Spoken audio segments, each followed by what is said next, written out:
To si nožky, lásko. Broučku, já vnímám, že prožíváš silnou a intenzivní emoci. Já jsem z toho smutný. Děťátko, děkuju, že svoje emoce sdílíš v tomhle bezpečném prostoru. Ano, to chce velikou odvahu. Dobře. Já tě nebudu opravovat ani ti říkat, aby ses uklidnil. Já jen chci, abys věděl, že jsem tu pro tebe. Ano.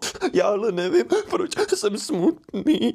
Lásko, ale to je úplně v pořádku. Nemusíme hned hledat řešení. Pojďme ten pocit jenom společně chviličku vnímat. Ano.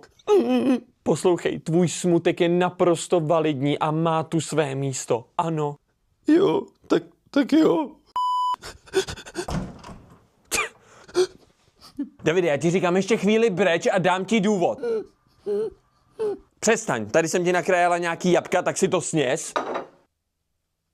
Děkuju. Až se uklidníš a přestaneš brečet, tak přijď za náma, jasný? Už ses uklidnil? Jo. No, tak pojď ke mně, ty můj bobiku.